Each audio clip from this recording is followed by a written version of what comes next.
Live from Renmark, this is Paul Murray Live, Our Town. G'day Australia and welcome to this magnificent town called Renmark. G'day everyone, lovely to be here. Thank you very much. We right now are the Engo family winemakers, but they do so much more than that. We'll have a meet and greet with them in a few moments' time. But from the second we turned up here, we felt at home, and that would be exactly the same experience that you are going to have. Can I say in the first 30 seconds of the show, yes, there was a flood around here 6 months ago, but the joint is open, it is thriving, there is not a blade of grass in the wrong place. Renmark wants to see you, right? You want people to come here. We will celebrate this region in a moment or two's time, but I wanted to try to put a whole bunch of things together at the start of the show that are part of why maybe we're feeling a little bit anxious, a little bit different, a little bit discombobulated at the moment. Now, the reality is for months and months and months, I've been telling you that about half of the country believes that we're headed in the wrong direction. Now, in reality, most people assume that to be the economy, but I think if we're being really honest, it's about literally everything. It is about society, it is about values, a whole collection of things. Or, to put it more simply, remember this ad? 9, 10. Not happy, Jan! We remember it, right? Well, of course, cost of living front and centre is one of those examples about why we aren't happy, Jan, right? Why we are frustrated, why we understand that we're part of a bigger world and a bigger country and there's lots more complicated things that happen. Like, why does your power bill have to be so high? Oh, that's right, because we're getting rid of the thing that worked and replacing it with the thing that makes us feel good. But businesses have to pay way through the roof. Petrol, I bang on about it every single night. This government's apparently about to boost another surplus. Well, could they cut some petrol taxes so there's some relief somewhere, particularly for people in places like Renmark that are going to drive a fair way to Mildura, let alone Adelaide or anywhere else in between? Well, we learned today via the Courier Mail that there's a significant number of people, particularly in Queensland, that are right on the line. Now, this matters. It's not just about politics, it's just about a reference to how our fellow Australian is doing. Now, of course, in Canberra, they're happy because we're getting ready for another second budget surplus. If we go off to a federal election, we give ourselves a good gold star, we mark our own homework, how good are we? But the reality for Australia right now is that 1 in 4 Queenslanders are on the edge of financial risk, and a third are worried about if they can make the mortgage repayment or the rental repayment. The reality, of course, of the Reserve Bank right now when it comes to interest rates is that even if nothing happens this month and nothing happens next month, you still have to find somewhere between $15,000 and more than $30,000 than before this bloke became the Prime Minister to actually pay off on top of everything else you had to pay off before. But the polling for the Courier Mail, let's continue on with that here, suggests that 80% of Queenslanders are resorting to stringent cost-cutting measures. We're now not cutting fat, we're cutting down to the bone. Because more than half are now saying that they're reducing the amount that they are spending on food as a way of being able to financially survive. Young people are being whacked particularly, with 22% of people telling the pollsters, aged between 18 and 34, that they were close to a financial breaking point. Another 10% admit that they're already there. Why does half of the country feel that we're headed in the wrong direction? I told you before. About 2 million Australians, sorry, my apologies, about 9 million Australians have got less than $1,000 in the bank. Of those, most have got $210 in the bank. Oh, but the government's managing the economy amazingly. Perhaps another reason why we think things are headed in the wrong direction is the sheer number of people that this government in particular is bringing into the country. Now, they'll tell us they need it because there's not enough skilled welders and there's not enough this and there's not enough that. And, of course, immigration plays a role. All of us have some connection to family from somewhere else. And, again, I say for the smart asses that are watching and marking my homework and about to send it off to the umpire, it's not about where you come from. It's not about what you believe. It's not about your skin colour, all of that stuff. When I talk about immigration, I simply talk about a joint that's got 27 million people in it with infrastructure from when we had 20 million people in it. And if we're going to be moving towards 40 million people in a couple of decades' time, we're probably going to have to build a few more hospitals, some slightly wider roads. We have to have more housing. Again, right now, the pressure that's on Australian housing right now is obvious because just the kids moving out of the homes of the previous generation, let alone the hundreds of thousands of people that are being brought in, it is causing trouble, which is why people think we're headed in the wrong direction. And an opinion poll is now starting to match the same when it comes to attitudes towards mass migration and big migration, hence why Albo's trying to pretend that they're trying to sort of put it back in the horse. But the reality is record month of January, record month of February. And according to the Redbridge polling, which is a lefty polling group, political attitudes of Australians towards immigration are now starting to turn hostile. Again, not because people are afraid of people who sound different than the way their parents do, or what they believe in, and all of that stuff that Channel 2 will try and convince us is some sort of dog whistle on racism. It's because 70% are now saying it's harder for young people to buy a house. 45% of voters say that they'd be likely or much more likely to vote for a party that is committed to seriously cutting immigration. Perhaps another reason why half the country doesn't think we're in the right place is, of course, social cohesion. It's not normal for Australia to have teenagers that were born here to be plotting with other teenagers that were born here to commit acts of gross violence on people who don't believe in the same version of a religion, let alone people who don't believe in the same religion. You know what happened last week in Sydney. About half a dozen kids ended up getting arrested, charged, after the stabbing of a religious leader in Western Sydney. Now, this isn't normal, it's not okay, it's the line too far, but that's nothing to do with immigration.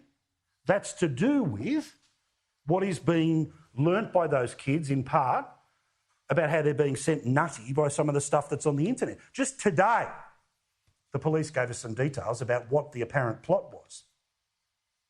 Ongoing investigation has revealed connections to that person, and as has been identified, we've arrested 5 young men before the courts, and so I can say very little about that, but they are associated with him but not necessarily connected to the church incident. We have alleged in the facts that there was a group planning a future event. There were 13 search warrants done, 12 persons of interest, and 5 are currently before the court, so it is very much a live investigation. But of course, what did this Prime Minister do before all of that stuff took place? You see, because he thought that radical Islamic terrorism was a thing of John Howard's era, he decided to get rid of the head of ASIO and the head of ACES from the National Security Committee of Cabinet. Instead, guess who gets a run? Somebody from the Department of Climate Change. And they think that rather than going after radicalisation, the thing they have to go after is misinformation. Misinformation. Misinformation. Misinformation. The misinformation which is there. Some misinformation. And rather than firing up and speaking on the behalf of all of us, regardless of faith or no faith, the Prime Minister does not speak this passionately about the people and the forces that are radicalising kids that were born here.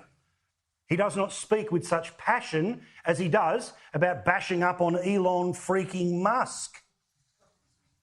It just shows his arrogance. This is an egotist, totally out of touch. He clearly sees this as a vanity project for himself. And of course, this government, rather than, again, trying to walk the talk and get aggressive about going about radicalisation, instead it's about trying to censor the internet. And good on the people who decided to push back this weekend. Now, we can have some conversation about whether the most extreme of crimes end up online or not, but you and I both know that the same people who've always wanted people like me and channels like this off the air will try to use misinformation as the way to be able to slowly but surely stop the spread of the data that we show you each and every night. We know that the plan is that if they don't approve of the website because it says the things that the government does not believe to be the line each and every day, and we saw it during COVID, then they go after the social media companies and they say, we'll fine you $500,000 if you keep that stuff up. And then slowly but surely, surprise, surprise, the algorithm gets turned around and says, anything from that website gone, disappear. And I like that people push back this weekend On Friday, it was actually quite funny, as a bunch of people were doing their versions of memes about the greatest Prime Minister of all time, where they were making the most of their freedom to take the piss. They were making their freedom to turn around and just joke about it while you can, before they turn around and say, no, that will not be allowed. So you have a government, again, blowing up about what you can and can't post to the internet. Whether you can or can't push back on the government, that'll go nuts and deluxe about people like Elon Musk. Where is such aggro about some of the protests that have been happening in Australia? Now, quite rightly, the people that were rioting out the front of that church after the bishop got stabbed in Western Sydney, police went back through the footage, they found them and they've arrested and charged some of them. Has that happened about the protests out the front of the Opera House? Where the whole fight was it gas the Jews or where's the Jews? Because apparently where's the Jews was a compliment. Like, come on. But you can see this happening. And as you may have seen today, the kids that are currently protesting at Sydney Uni, not a particularly original idea, they're just following what's been happening in the United States. Well, they have now got little kids in Australia to start screaming the things that they have been screaming about the problems that are a world away. If you haven't seen it, I'm sorry, but here it is. Intifada! Intifada! Intifada! From the river to the sea, Palestine will be free. From the river to the sea, Palestine will be free. 5, 6, 7, 8, Israel is a terrorist state. Yeah, is the Prime Minister blowing up about the madness of that stuff? No, instead he's pretending the problem is Islamophobia. Islamophobic, Islamophobia, Islamophobia, Islamophobia. Maybe a reason why half the country thinks that we're headed in the wrong direction might be our basic safety. Our basic safety. Youth crime is a significant problem around the country. Oh, but according to statistics, it's stable compared to where it was 4.5 years ago. OK, tell that to the victim of any crime. Again, polling's come out in the past couple of days suggesting that the issue of our safety at home is now starting to become a greater priority. Number one priority for all voters is things like cost of living, but guess what now outranks the environment and climate change as a priority for Australians? Crime and social order. Now that's jumped by 8 points since December. Yet is the Prime Minister going out of his way to say anything or do anything about youth crime? No. Instead, we're still pretending climate change, the single biggest issue. Let's put $1 billion in a special fund to hand out in crony capitalism to, among others, a company which one day wants to make solar panels here. Great, I understand, but that company has got its hand out for money from you and I when it's owned by Mike Cannon-Brookes, who's a billionaire, and the multi that is the former Prime Minister, the Ghost. Why is that? Why have they got to hand out to us? Is there going to be $1 billion about making sure that our streets are safer and there's more safety officers, there's extra police, you name it, right? Instead, we can't even have a debate about whether or not a security guard can have pepper spray to be able to respond to what may or may not be happening in the street that day. And he's hoping that for 9 3/4 of their 10 years, they never have to use it. But if it's actually there, then maybe you'll be able to stop a situation before it becomes as bad as what we've been dealing with in Australia recently. Meantime, of course, there's a problem in the Northern Territory. Why does half of the country think we're in the wrong direction? Because we can all see with our own eyes, but the Jedi mind trick, this is not a problem, is what is being put before us each and every day. Well, the last time Albo went to Alice Springs was in January of, not last year, not this year, but the year before that. He turned up for 5 minutes. He wouldn't have a press conference anywhere but inside a building. He wouldn't talk to people like Jacinta Price. No, they were all hand-picked Labor people. Before, and I'm not joking, he buggers off to the tennis for not 1, not 2, but 3 days. He spends a couple of hours in Alice Springs, 3 days, filling his gob with ice creams and the rest of it, and as a fat bloke, I'm used to it. I'm fine with filling your gob, but I'm not the Prime Minister, okay? And the idea that that was the priority, it gives you the idea about why people feel the joint's not in the right place. Well, obviously there must be an election coming up soon, because guess who's heading to Alice Springs tomorrow? The Prime Minister. The Prime Minister will be heading there tomorrow and he will be spending a night there. But geez, how brave is he? There's only a curfew in currently that's been in place there for weeks. with police all over the shop, so he's not exactly going to be going in the afternoon when people were causing the problems that they were in the past. And again, with youth crime, what's the response? Oh, let's just magically make youth crime disappear by moving the age of criminal responsibility from 10 to 12, from 12 to 14. Well, I'll give you the tip. The crime still happens, but the person held responsible for it doesn't get held responsible. They're still stealing stuff to pay for drugs, etc., etc. And in Queensland, remember what they did when it came to youth crime. They turned around and decided that 10% of offending should just be wiped off the map by decriminalising the possession of the drugs that were bought after they had stolen stuff. So you don't get a solution. You don't get people that are in the right place. And then today, thousands of women, every capital city in the country, they took to the streets and they, like any good and decent person, has had enough of the number of women who die as a result of low-life bastards in domestic violence. It is never acceptable. It is never okay. It is not okay. There is no grey area. And I say what I say every night. I die for the women in my family. I die for my friends that are women. I believe that to be the position of not a majority, like 9.5 out of 10 blokes in Australia. And at that rally today, the anger was visceral, the demands to do more or the fact that there was not enough being done was clear. Here's part of what was being said at those rallies today. We want the government to acknowledge that this is a national emergency. Enough is enough. I'm 64 and this saddens me to death. Just that they deserve to grow up in a safe, supportive country. This is tough stuff. It ain't fun Sunday night chat. But the reality is that we also have to be very clear here that the Prime Minister thinks that the politics is to stand up and talk in front of the rally and say the nice and cute things. Well, even the people at the rally said, well, we can smell BS from this far away. We now have 10 days paid domestic. I agree it's not enough. I said that. We need to do more. You have to put her down to build yourself up. We have... You shut down the city for 2 minutes. We have an escaping violence payment. Instead, what is his government actually doing? Well, they're not going to have a Royal Commission into this. They've said it themselves. Now, if there is a Royal Commission to be had where we can work out policy issues, then cool, I'm going to support it like every good and decent person. I like the idea the Libs have about using technology for more ankle bracelets.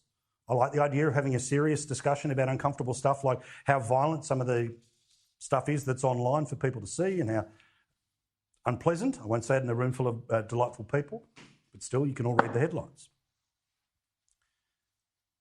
But also it speaks to our general attitudes that rather than dealing with everything at the end of the cycle, perhaps we should have some conversations about the start of the cycle.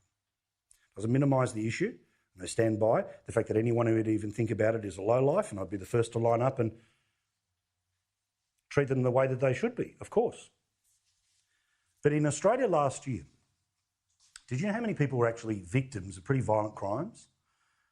358,000 people were the victims of an assault last year. 459,000 people have been threatened face-to-face with an assault. 89,000 people. Now, this is wincing stuff because this isn't Australia, but sadly it is, and it's not acceptable and it's not okay. But you know how we can stop it? Perhaps we should think about more mandatory sentences for lower-level crimes, which means we don't get to the end. Perhaps we don't give 5, 6, 7 chances. Perhaps we don't appeal when our kids get suspended at school. Perhaps we have serious politicians who will make tough decisions and risk losing an election to put us back on the right path. Because the majority of citizens love this country and want it to be on the right track, even if they don't like the politician who is the Prime Minister or the Premier. We're in a wrong track for a whole bunch of reasons. The rubber is hitting the road and we are in a world of pain. But things are not as easy as a press conference and we move away. There are big, tough, difficult problems, and I've never believed that this federal government and certainly this leader is going to be up to it. But they are where they are, and it's up to them whether they get off their dot or not. We'll all find out together. But let's stop dealing with the end of the problem and start trying to prevent it at the very start. All right, happy times now. All right, let's get to it.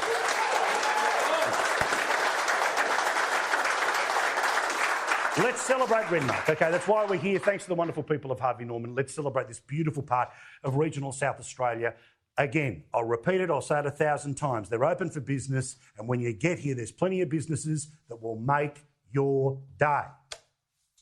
Country footy is one of the great things to do when you're in places like Renmark, and when you're in Renmark, it's all about the Rovers. Family and friends get together to see the people who live and work inside their communities become heroes on a Saturday afternoon with every kick.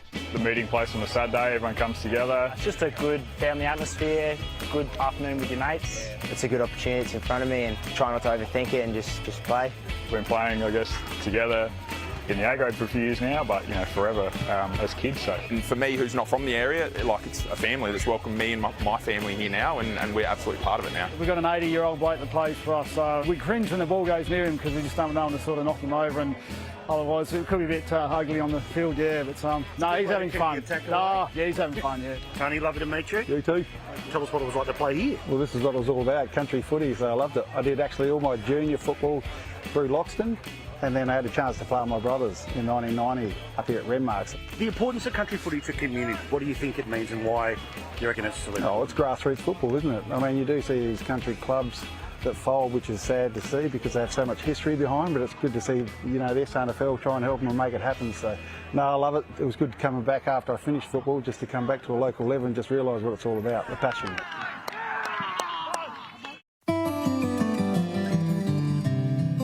And after a spectacular afternoon at the footy, it's time to cruise the River Murray.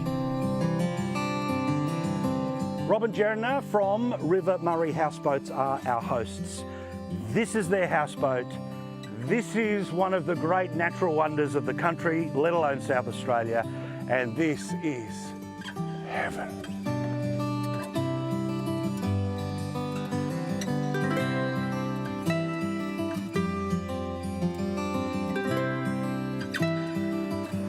Come look at this. Well, this is a terrible office, isn't it? It's not bad, is it? When you see people come from Adelaide, Melbourne, Sydney, whatever, they sort of all rush, and you can see after a couple of days when they get off. It forces you to relax on Rancho, this. yeah. You're just driving and meandering up the river. There's actually nothing to do other than just sit back and take it in. So it forces people to relax. That sounds like an instruction, Captain.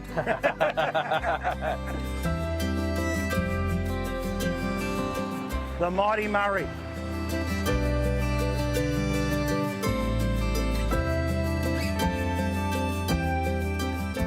Hold my calls. I'm really busy. Wow.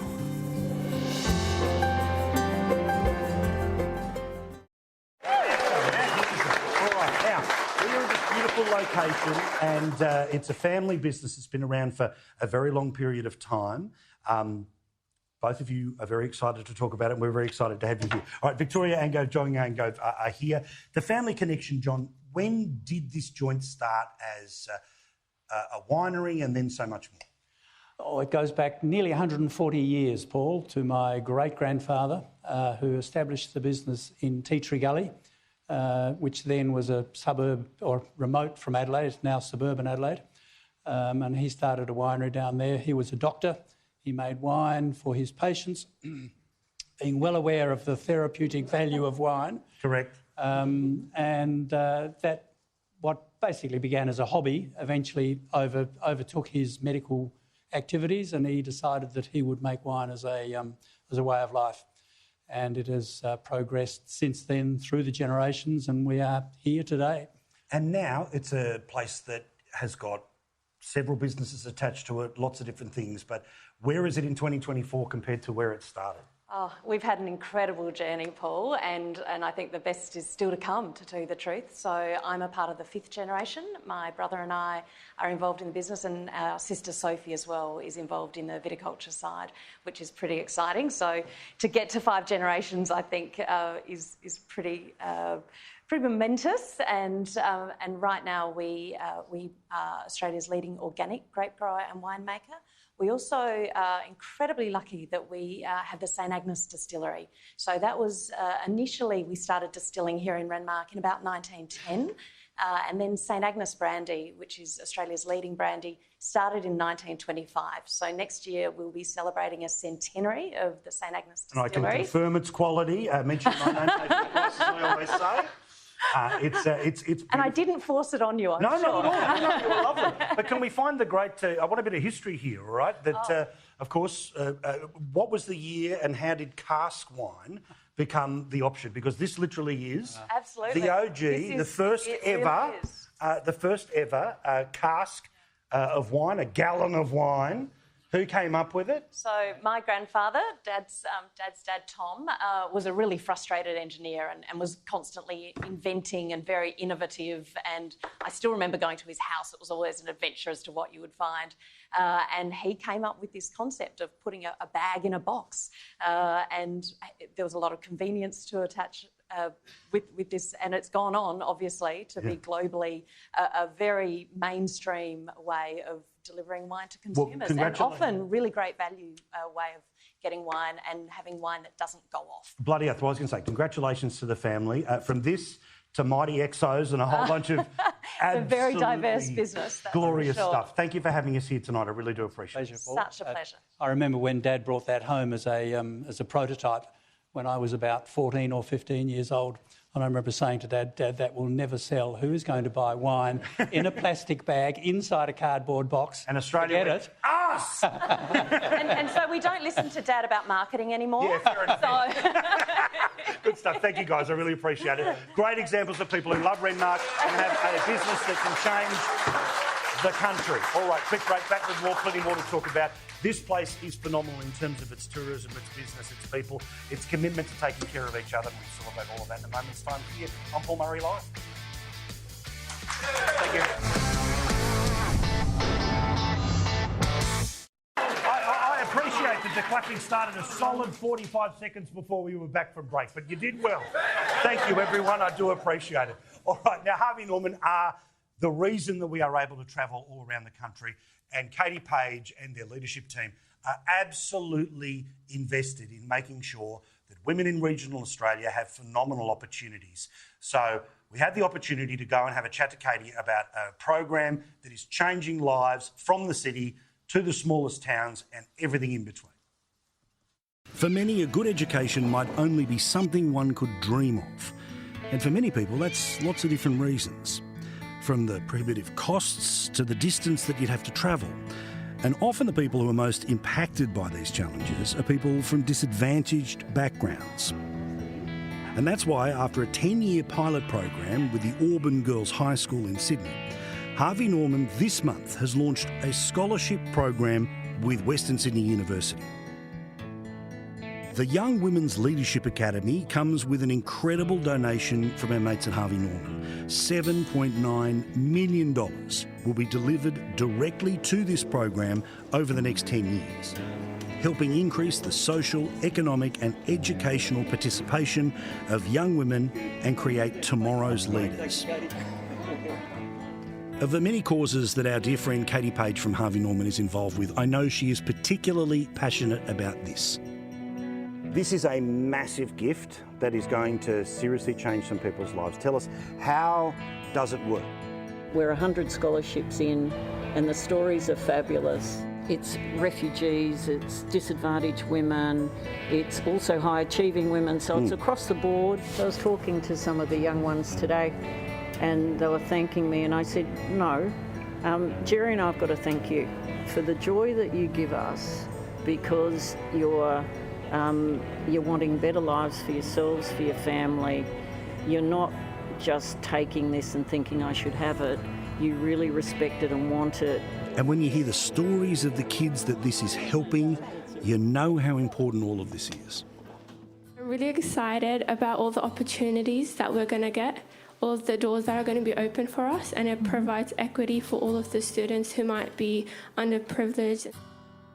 I think for me, it's about working with an organisation that stands by such strong values, such as diversity and women empowerment. So as a result of my scholarship that I had with Katie Page, I was really able to go 100% into my studies. I was able to focus that and keep that as my primary objective. Remote regional communities also need support for the creation of educational pathways. Catholic Education South Australia has recognised this too, launching the Regional Teacher Scholarship Program and announcing its first recipients in February. Some of those students would tell relocating from a regional area as a Year 12 graduate from school is not possible or desirable for a whole range of reasons for many people. So the notion of being able to remain in the community and in the context and to be supported to fulfil a career aspiration is a very good thing. We caught up with Lane Fenwick, one of 13 regional education support officers to be awarded the scholarship this year, living right here in Renmark. Being from a rural town, I just thought about the scholarship and, giving me a bit more security to be staying in a rural town as well. We own a vineyard up here, so it means a lot to be able to stay up here with all my family as well. I just don't see myself being anywhere else besides in the country.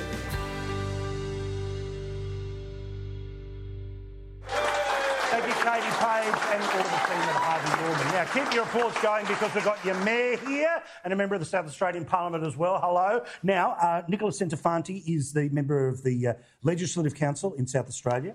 Peter Hunter is the mayor. I should also say, shout out to these are very valuable tickets, right? Anne Rushton, Senator, she'd like to be here. Tony Passon, local MP, he'd like to be here. The wonderful Nicole Flint, family friend of this program. So they said that you guys were absolutely the best to talk up the representation in the area. So let's talk, Peter, about this area. So I said it at the start of the show, and I want to get it out of the way right now. Renmark had a flood, but it's okay. It is open for business. There are great hotel rooms, and there's not a blade of grass that is out of place. Certainly. The upkeep of the town is really important to us for visitors and locals alike. There's a lot of people in this room here who had some very difficult times during the flood, and they all helped to come together to get us through that difficult period, and we're absolutely open for business. Because, Nicola, it's interesting when you go to Adelaide, and I was talking to some people there yesterday, because there's no update after the flood generally, and it's one of the reasons why we love our towns and coming back to say and do what we're doing right now. Sometimes the attitude is, it's still what it was 6 months ago. You're right, Paul, and that can be really frustrating as a local. I'm constantly telling my colleagues and anyone will listen that we are absolutely open for business, and we have so many wonderful businesses up here in the Riverland. Whether it's wine, whether it's tourism, whether it's food, there are just such wonderful businesses, and we need to get as many people up here as possible to support them. Well, it's that thing. So we're you have to argue not just back with the state government, but sometimes sort of there's federal government issues, all the rest of it, right? But the people here, and again, I know it's going to seem like, TV show BS, but it really isn't. The automatic feeling and connection that I had when I came here and had never been here before, right? Let alone people who represent and live here. What's this place like? Like, what's this place when you live here, and why do you want the rest of the country to know about it? There's a heart to the town. There's a heart to the region. And that came through in the flood very much when people came together and helped, whether it was building levees or supporting each other through it. But it's beyond that, and I think that friendliness that you found when you came here is a great indicator of what these people behind us and around us feel for the town and for each other. So what does it need going into the future? What's the sort of stuff that we are arguing about? Look, Paul, for us it's really about getting the right resources so that, we can make our towns better. And what I love about the Riverland, and I've grown up here all my life, is the can-do attitude that the community have. They roll up their sleeves and nothing's too hard. And so, for us, what we're suggesting and what we're asking is just, for everyone to show that support, to really acknowledge the amazing work that the community did throughout that flooding event, and really making sure that these people are well looked after into the future. Good stuff. Thank you, guys. I do appreciate it. Just a small sample of the types of people who represent this wider, incredible region. Quick break. Back with more, including time to make some gin.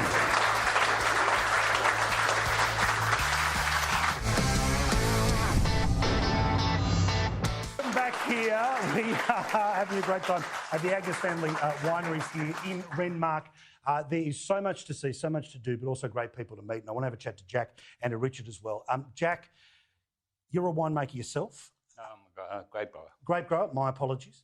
But the mental health of the industry is something worth talking about, and how people, some people are battling. They're battling for a whole bunch of business reasons. You're also a person who has had the toughest of experiences with those that have, I'm sorry about the loss of your son. How important is it that when businesses in regional Australia are starting to get the squeeze, that you hold on? Oh, Paul, I've been in the industry for 50 years. I'm celebrating actually 50 years in Renmark. This is the biggest challenge the wine industry ever faced, but particularly the grape growers are really under pressure trying to make a financial decision. And they haven't been in that position before. I mean, I'll just give you an example. My income were 20,000 to 20. I was again 370,000. This year I'm down to 100,000. Wow. You can't survive on those sort of returns. And somehow the industry and government must sit down and really talk about how we're going to get through this difficult period and get a financial package, whatever it's 2 years, 3 years. Things will turn around. That's how industries do. Yeah. But to get to that level, we need financial support so we can look after ourselves after that. But right now, we need support. So people thinking that the wine industry is just sitting pretty and the money's rolling in, it's not the way it is right now. No, definitely not. There's challenges, whether you're a winemaker or you're a contractor, carriers with truckers, service industries, all sorts. And even now, local shops, they're finding it difficult. So it's right across the board, and the local economy is finding it hard, but the South Australian economy needs a viable wine industry. Charity is always a big part of regional Australia as well. You're involved with a couple of very significant ones. Tell us about again, I just keep talking about the beauty of the place and how everything is so well kept. And that comes down to people like yourself and the volunteers as well in and around festivals. So tell us about some of the gardening related stuff. Well, the Riverland Rose and Garden Festival is celebrating 30 years this year. And since its inception, it's been driven by volunteers. We get some funding from councils to put it on, but it's now Australia's biggest Rose and Garden Festival. Last year we had 27 open gardens, all private gardens, and so they put them on for no cost. You imagine the cost of infrastructure if we didn't have those volunteer gardeners that put that on for us. So when does the festival happen? October 18 this year, yes. 10 days. So if anyone wants to come, they better get in early because accommodation's always pretty tight. But it looks like being another great festival. It survived COVID. In fact, it was the only major event that came through COVID 2 years running. That's because it didn't have those footballers that had been touched by those awful footballers. Smelling the roses. Literally there was, the pizza box. I mean, lock it down. Lads, I do appreciate it. Thank you very much. That's going to be in October. We'll talk after the show as well about more of the support that the wine industry needs. But I wanted to show a special blend of gin that will be available only from the Man Cave at Sky News. 23rd Street Gin is a Renmark institution. The brand is known across the country, but this distillery in particular has a rich history and has products of all different flavours. But it's time for them to have their greatest creation yet, the Paul Murray blend.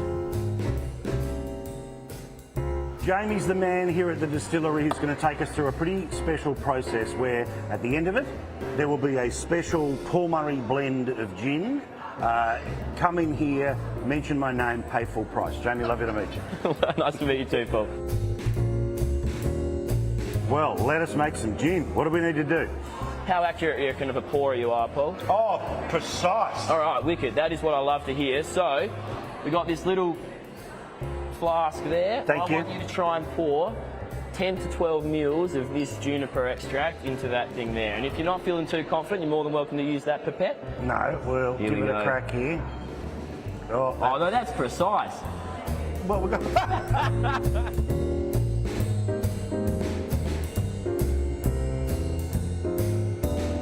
Cool, so we've got a spice, we've got 2 citruses.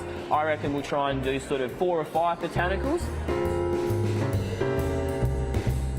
try and get up to 20 mils, which means we have, what's that?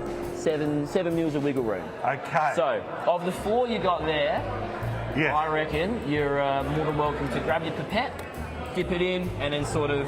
Is this the pipette? Yep, grab that one there. I can conduct an orchestra or perform an operation.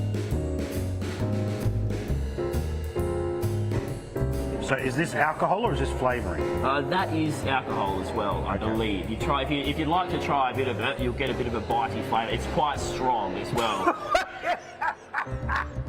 Oh wow, the non-drinker just goes, yeah, I'll just inject it.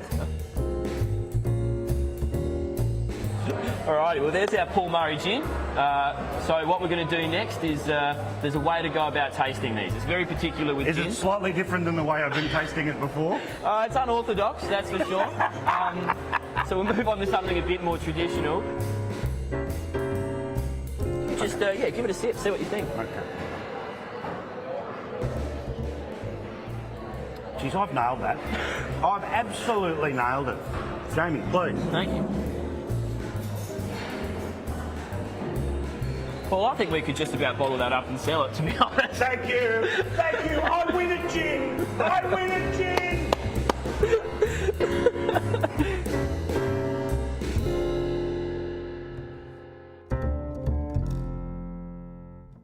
This is the official bottle. It's incredibly rare.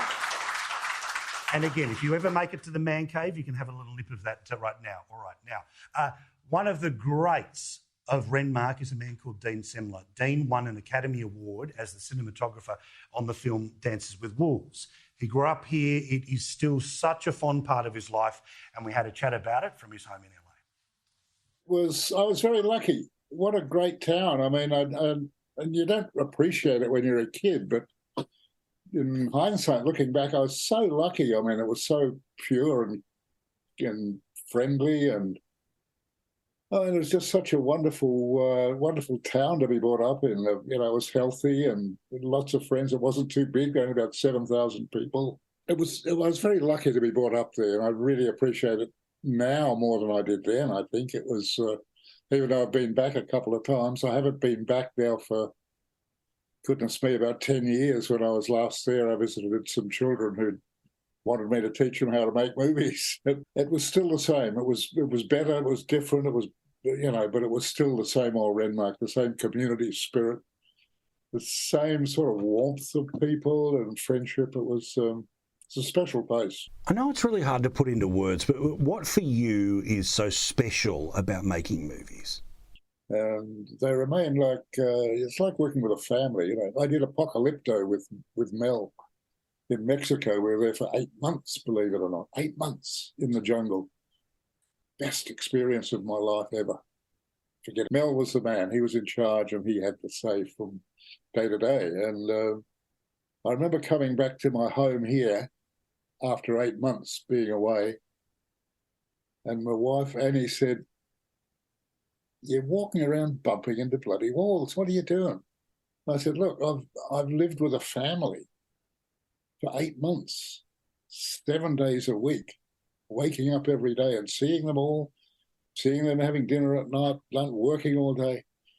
It's hard to get away from that. It's hard to forget that, And she said, "Well, go and see your friends out at Panavision. Go and have a bloody talk to them." It's a wonderful career. God knows I envy anybody who can be lucky enough to do what I did. What I'm hopefully going to do a little bit more of, I don't know for sure, but we'll see. Dances with Wolves is, of course, your most decorated film. You won the Academy Award for it. It, of course, was directed by Kevin Costner. The sweeping landscapes of America remain sumptuous images to this very day. After you'd made the film, you'd hoped maybe that this was going to be awards worthy, but when did you start to realise this might be the one? No, I was actually shooting a film with Billy Crystal called City Slickers in New Mexico, Arizona somewhere. And it was like just prior to the Academy Awards coming out, and Billy said, they're talking about this Dances with Wolves film you did. They're saying it might get a few nominations. So there was a seed planted there.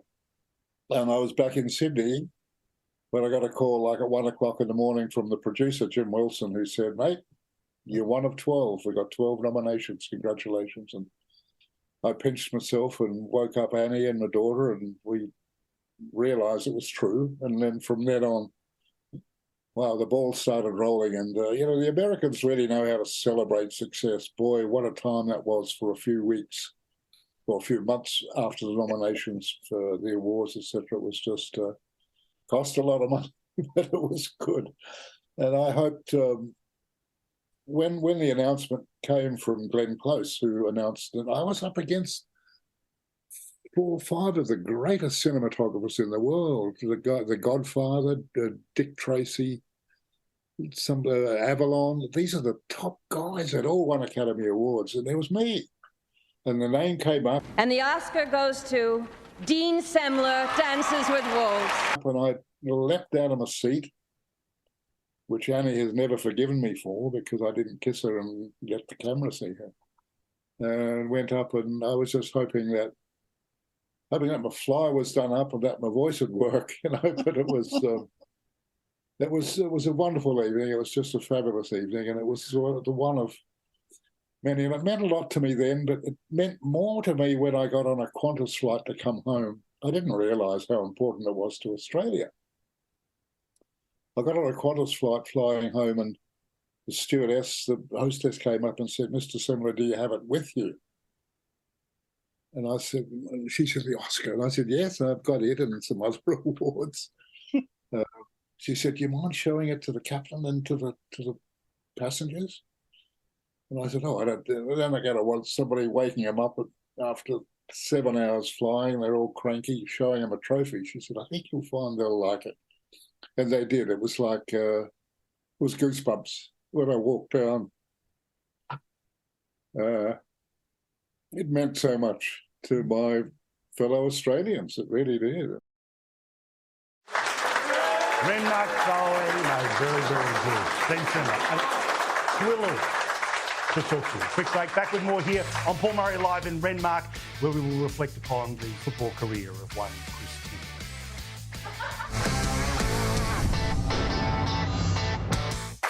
Renmark, thank you so much for what has been a lovely night together. It is just a taste of a spectacular part of the world. And again, I want to thank the Ango family very much so. This is their big seller. Get behind it. They love a good red here. They are very good people. There we go. The full bottle, full sale. Again, as always, I say it for the 3rd time tonight. Mention my name and pay full price. It's a special trick whenever you turn up. But anyway, thank you very much for taking care of us tonight. I really do appreciate it. Thank you to the people of Renmark who have been so kind, so lovely. Thank you. Who came from Bendigo, by the way? Was it where? Give us a shout out, lovely. A bloke drove all the way from Bendigo. I appreciate it. I think he thought that Kyle was here, or the fat guy from The Hangover. But alas, I appreciate that you made your way all your way here. We're looking forward to our next Our Town. And again, thank you so much to Harvey Norman. Without their support for regional Australia, we're unable to show you the best of it. The idea of this show is to always come when times are normal, so you can plan a holiday, or maybe even think about uprooting from where you are in the cities and come and live in a place like Renmark. They would make you feel very welcome and very loved. We've had a spectacular weekend. Thank you so much again to Renmark. We'll see you again tomorrow night from the Man Cave. We've got plenty to fire up about, including, of course, as always this week, Megan Kelly will be there, Nigel Farage and all of our other guests. Renmark, thank you very much. See you soon. See you tomorrow night. And here is the Royal Report on Sky News.